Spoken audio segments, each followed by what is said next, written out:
Hi guys, आज हम देखने वाले हैं इंडोनेशिया क्यों एक हिंदू देश से सबसे बड़ा मुस्लिम देश बन गया। आज ये वीडियो देखने वाले हैं, इस पे रेट करने वाले हैं। भाई लोग, स्वागत है आप सबका हमारे चैनल में। कैसे हैं आप लोग? उम्मीद करता हूँ खैरियत से होंगे। मेरा नाम मंजूर अहमद। आज हम देखने वाले इंडोनेशिया के बारे में कि पहले हिंदू देश था, फिर कि ये कैसे मुस्लिम देश बन गया, कैसे क्या हुआ।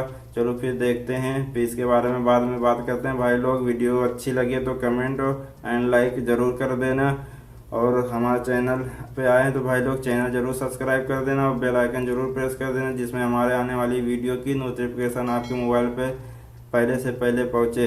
चलो फिर देखते हैं, स्टार्ट करते हैं। लेट्स गो, बिना टाइम लिए हुए। हेलो फ्रेंड्स, मैं हूं गौरव और आज Iran 99%, Saudi Arabia 97%, Pakistan 96%, Iraq 95% मुस्लिम पॉपुलेटेड कंट्री है।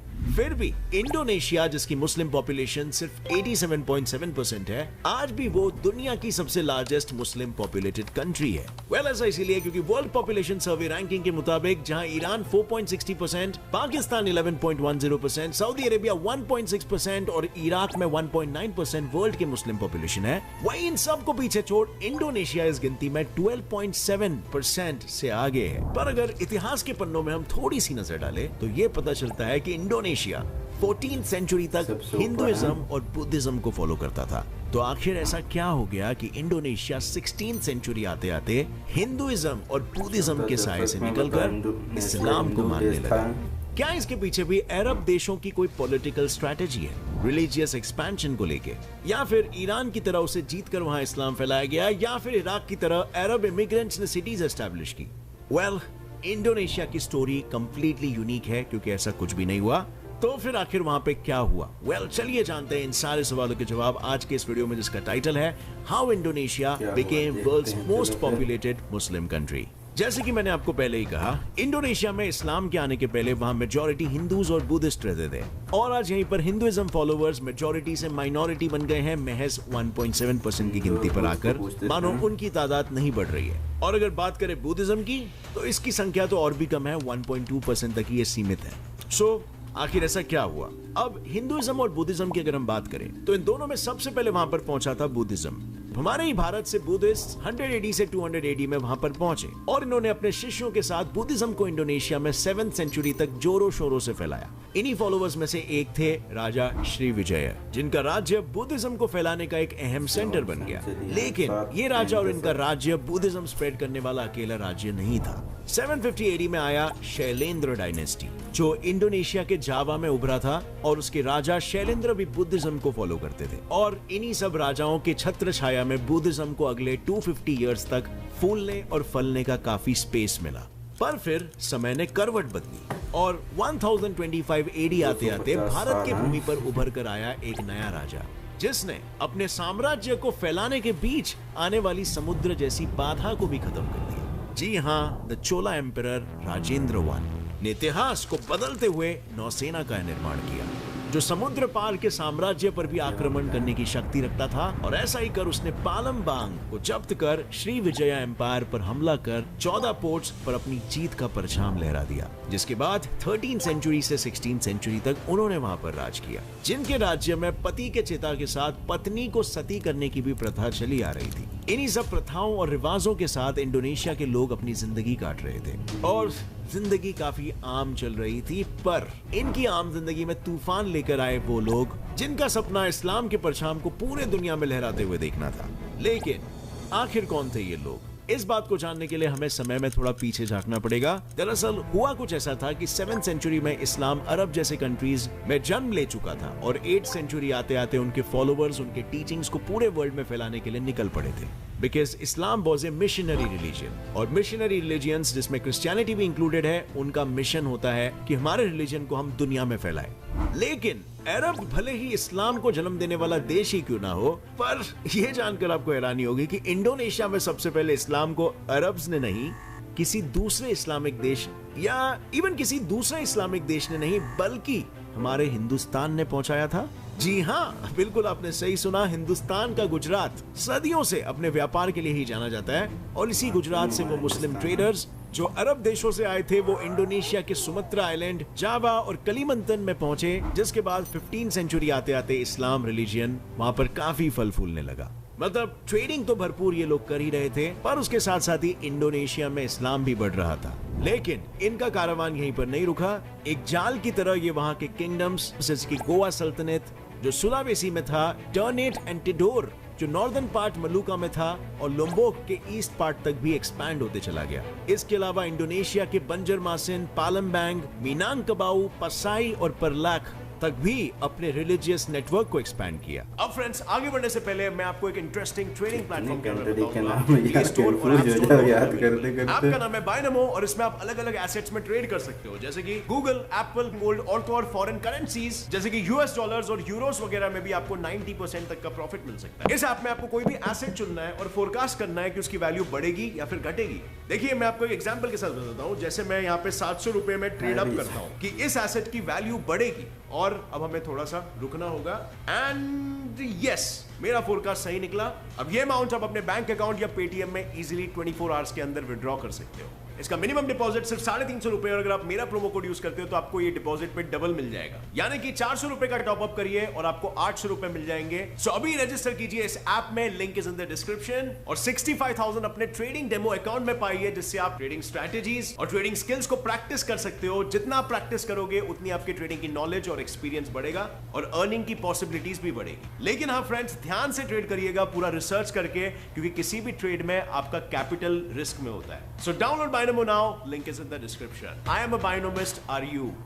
और इसी तरह इस्लाम रिलीजन अपने जड़े दिन ब दिन मजबूत करते जा रहा था, और इन हालातों में सोने पे सुहागा किया उन मुस्लिम्स ने जो चाइना से थे, क्योंकि 15 सेंचुरी में चाइना का एक एडमायरल जिनका नाम था चेंग हो, उन्होंने इस्लाम को फैलाने में अपनी पूरी मदद दी थी। बट माना कि इंडोनेशिया में इस्लाम के आने का ट्रेडिंग एक रीजन था, पर हमें ये नहीं भूलना चाहिए कि ट्रेडर्स बिजनेसमैन होते हैं, वो प्रोपोगेटर्स या मिशनरीज नहीं होते हैं। और इसीलिए इस बात को ध्यान में रखकर अगर हम इसके दूसरे पहलू पर नजर डालें तो ट्रेडर्स के इसी रास्ते का इस्तेमाल करके इंडिया, पाकिस्तान से इस्लाम और दूसरे देशों के सूफिज्म में विश्वास रखने वाले लोग भी इंडोनेशिया पहुंचे, जिसका सबूत है मिस्टिक बेरेलवी सेक्ट, जो एक इस्लामिक ट्रेडिशन है जो आज भी हमें इंडिया और पाकिस्तान में देखने को मिलता है। और कुछ इसी तरह यमन से इंडोनेशिया पहुंचने वालों में आज वहां की हदरामी अरब कम्युनिटी का नाम शामिल है, जिसने इंडोनेशिया पहुंचकर वहां अपने रिलीजन को फैलाया, और आज इंडोनेशिया में वो अपने परिवार के साथ खुशी खुशी रह रहे हैं। पर अब वक्त आ गया है आपके वो सवाल का जवाब देने का जो मैंने आपसे पूछा था। क्या कोई पॉलिटिकल स्ट्रैटेजी लगाई गई है पावर गेन करने के लिए यहाँ पर, या उसे इंटरनली कॉन्कर कर लिया गया, या फिर मुस्लिम्स ने अपने शहर बनाना वहां पे शुरू किया?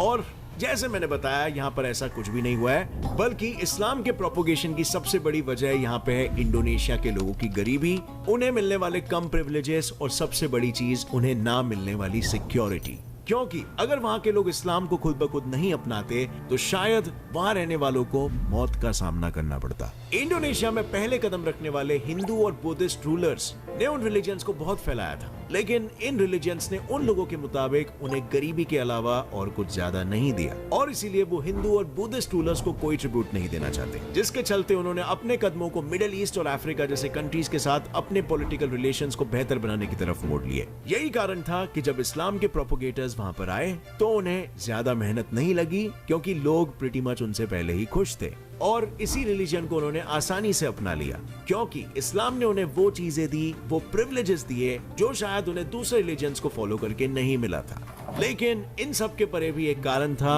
जो ये था कि अगर वो इस रिलीजन को नहीं अपनाते तो उन्हें अपनी जान से भी हाथ धोना पड़ सकता था, because they've had a bad experience with previous rulers। और जान है तो जहान है, इसीलिए अपने इस जान को बचाते हुए इस जहान में रहने के लिए उन लोगों के लिए उन्हें अपना धर्म छोड़ना ही ठीक लगा। लेकिन इन सब के परे भी एक कारण था, जो थे पपेट शोज।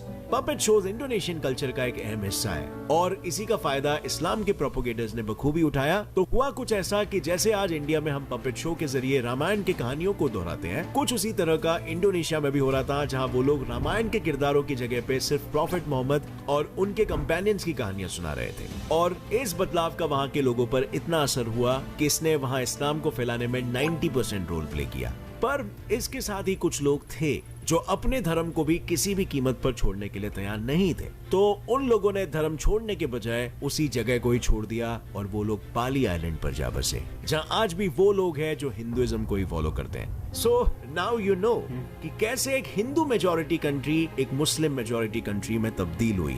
लेकिन ये इन्वेजन इस्लाम पर ही आकर नहीं रुका। उसके बाद डच आए जिन्होंने इस जमीन पर कुछ सालों के लिए रूल किया। और मैं कुछ सालों के लिए इसीलिए कह रहा हूँ क्योंकि उसके बाद मार्च 1942 में जापानीज पावर ने इंडोनेशिया को ऑक्यूपाई किया। लेकिन जब वर्ल्ड वॉर 2 हुआ तब जापानीज फोर्सेस को एलाइड फोर्सेस के सामने सरेंडर करना पड़ा, जिसका बखूबी फायदा इंडोनेशिया के नेशनल रीडर सोएकार्नो और डॉक्टर मोहम्मद हट्टा ने उठाया और इंडोनेशिया को अपने लोगों के बिहाफ में इंडिपेंडेंट कंट्री डिक्लेयर कर लिया। और आज की तारीख में इंडोनेशिया वर्ल्ड का 4th मोस्ट पॉपुलस नेशन है। और इसी के साथ इंडोनेशिया परचेसिंग पावर पैरिटी के टर्म्स में वर्ल्ड का 10th लार्जेस्ट इकोनॉमी भी है, जो इंडोनेशिया के लिए बहुत बड़ी जीत से कम नहीं है, क्योंकि इस देश का पॉवर्टी रेट 1999 में 50% से ज्यादा था और आज 2020 के बाद ये सिर्फ और सिर्फ 10% रह गया है। और तो और इंडोनेशिया का नाम आज G20 यानी कि इंटर गवर्नमेंटल फोरम के मेंबर्स में भी शुमार है। आज इंडोनेशिया की एक ही वैल्यू है कि हमें सिविलाइज्ड सोसाइटी बनना है। और हालांकि आज इंडोनेशिया में ज्यादातर मुस्लिम्स है, पर फिर भी उनके इतिहास से उन्हें मिले हिंदू मॉन्यूमेंट्स और कल्चर को भी उन्होंने जिंदा रखा है। सो this is sort of an updated version of Islam, a more secular version of Islam which they are following. और इसी वजह से तो इतनी पीस मेंटेन्ड है और तरक्की कर रहा है ये देश। मैं पर्सनली ये बिलीव करता हूँ फ्रेंड्स कि समय के हिसाब से किसी भी रिलीजन को इवॉल्व करते रहना है, क्योंकि change is the only thing that is constant and which will never change. और प्रकृति का ये नियम है कि जो भी चेंज को एम्ब्रेस नहीं करता वो चीज आखिर बर्बाद हो जाती है। और फिर चाहे वो इंसान हो, जानवर, टेक्नोलॉजी, कंपनी या इवन रिलीजियन। आपका क्या मानना है इस विषय पर? नीचे कमेंट सेक्शन में शेयर करना अपनी राय। और अगर आपको इस वीडियो से कुछ भी नया सीखने मिला तो एक लाइक जरूर ठोकना। Get set fly fact channel को भी सब्सक्राइब कर लो एंड बेल नोटिफिकेशन दबाओ ताकि आगे आने वाली ऐसे इन्फॉर्मेटिव एजुकेशनल वीडियोस आप मिस ना करो। See you in another one, friends. Stay curious, keep learning. जय हिंद। सब्सक्राइब कर लो, बेल आइकन जरूर प्रेस कर देना भाई लोग। तो भाई लोग कैसे लगी वीडियो? वाकई में इंडोनेशिया पहले हिंदू रीजन था, हिंदू और बौद्ध धर्म के लोग वहाँ थे, हिंदू बौद्ध धर्म को मानते थे।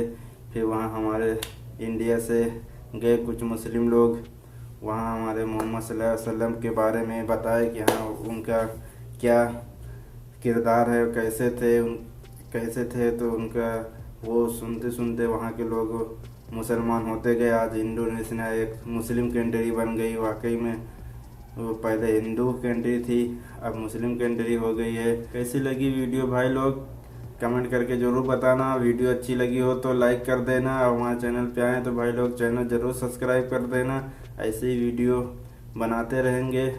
और कैसे लगी वीडियो ज़रूर बताना। चलो फिर मिलते हैं नेक्स्ट वीडियो में भाई लोग। भाई को दीजिए इजाज़त। Good bye.